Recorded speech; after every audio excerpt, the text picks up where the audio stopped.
Okay, my friends. We're going to finish the book. It's even upside down. We're just going to plow straight through it. Chapter 3. The Invisiblest Guy. I ran to my house and hollered for Grandma Helen Miller. Grandma Miller! Grandma Helen Miller! I'm so glad to be home because today was not a very good day at school. Grandma Miller was in the kitchen. She was holding my baby brother named Ollie. I jumped up and down in front of her. Pick me up! Pick me up! Pick me up! I can't right now, Toot, she said. I've got my hands full with Ollie. Yeah, only put him on the floor, I said, because I need a hug down here, Helen. Grandma Miller leaned down and hugged me. She said, don't call her Helen. Why don't you go change your clothes, she said. Then you and I will make some popcorn and you can tell me all about your day. How does that sound? Just then, my whole face got happy because popcorn is my most favoriteest thing in the whole entire world. Hooray! I shouted hooray for popcorn. I ran right to my room. Then I took off my shoes and socks and I did my feet, and my feet did a happy dance on the floor. It was called Happy Feet Popcorn Dance. They danced around and around. Also, they jumped on my bed and they sprang to the floor and they did a giant twirly on my rug. I clapped my hands real joyful. Grandma, hey, Grandma, guess what? I'm having a good time in here. And so I'm not even thinking about the monster under my bed. Just then, I did a gulp. Because I shouldn't have said that, I think. I looked at my bed kind of nervous. What if the monster was under there right this very minute?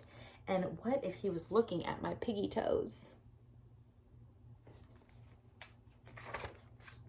And what if he wanted to eat them? Oh no, I said, oh no, because piggy toes look just like little wiener sausages, I think. I freeze right where I was standing. Grandma Miller, come quick, I need you, I shouted. Grandma Miller flied to my room, then she picked me up and she hugged me real tight. What on earth is the trouble? She asked. She sat down on my bed. No, Grandma, no, we can't sit here. I squeezed out of her arms and I ran out of my door. There's a monster under my bed, I yelled. I jumped up and down. Run, Helen, run like the wind. Only Grandma Helen Miller didn't run. She just flopped back down on my covers and she closed her eyes. No, Jeannie B, please, we're not going to go through this monster business again, are we? We've talked about monsters before. Remember? We decided that there are no such things as monsters. Yes, but I have new information, I said, because the monster under my bed turns himself invisible whenever we look at him. Plus, at night, after my eyes are closed, he climbs next to me and he puts my head in his mouth. Grandma Miller did a big breath. Then she went to the kitchen. And she brought back my daddy's flashlight. She shined it under my bed. No monster, Jeannie B. None. I don't see one single monster under this bed, she said. See? I said, that proves it, Grandma. He turned himself invisible. Grandma Miller shook her head. No, Jeannie B, the monster did not turn himself invisible. The monster is simply not there. He doesn't exist, period. Yes, he does, Grandma. He does too exist because Polly Allen Puffer's big brother even said so. Plus, I've seen all the drool. Grandma Miller said to calm down my voice. She got me a drink of water. Why don't we forget about the monster for now and we'll go make popcorn? You can talk to your mother about this whenever she gets home. I bet Mother will know exactly what to do. I thought and thought.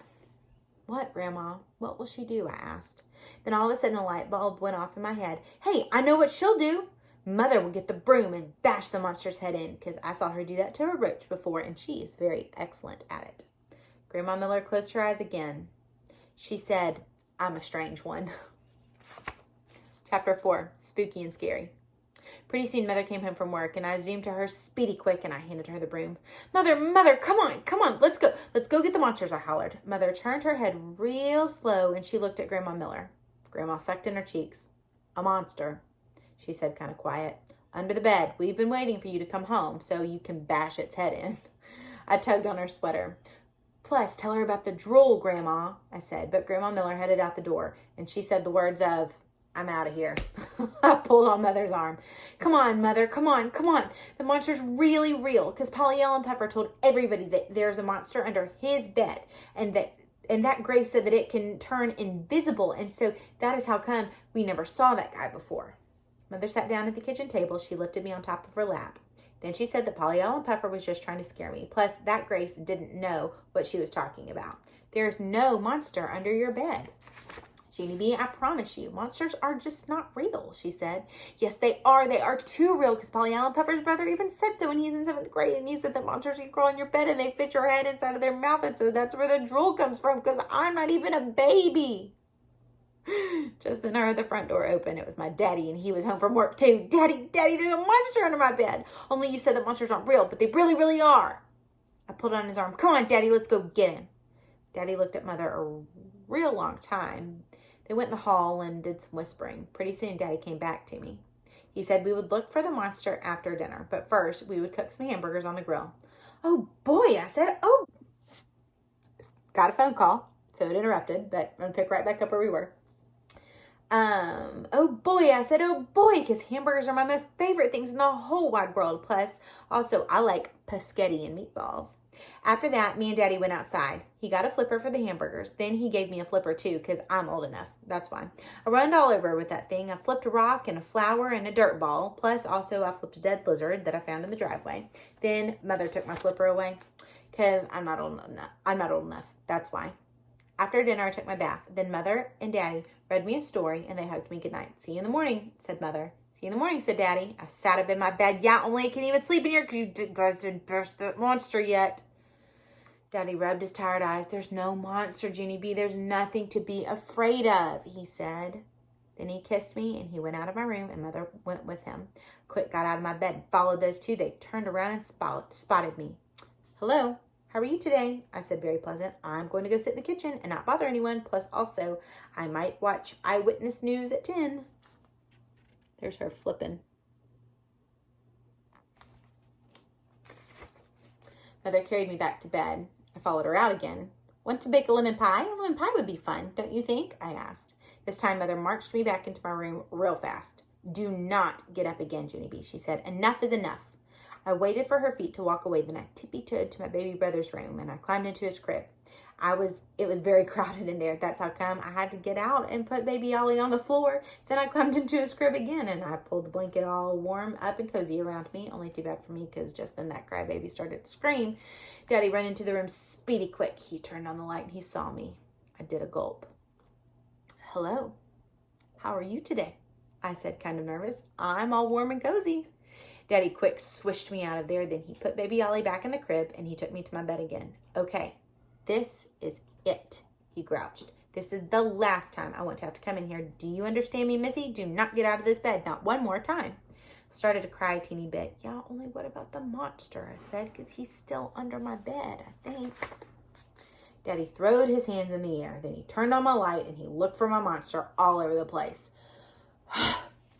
First, he looked under my bed. Then he looked in my closet and in my drawers and in my trash can. Plus, also, he looked in my crayon box. No monster, Jeannie B, he said. No monster anywhere. You're going to have to believe me. Monsters are not real. He sat down on my bed. I'm going to go now, he said. I'm going to leave your door open, and I'm going to leave the hall light on. But this is it, okay? You have to trust me, Jeannie B. There is no monster under your bed. I'll hold it onto his shirt. Yeah. Only tuck my sheets in, okay?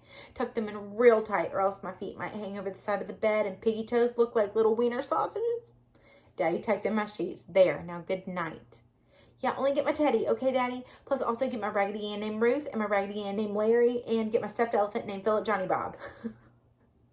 Daddy got all those guys for me. He tucked them under my bed. There, that's it. Now good night, he said. He walked out of my room, kept on going down the hall.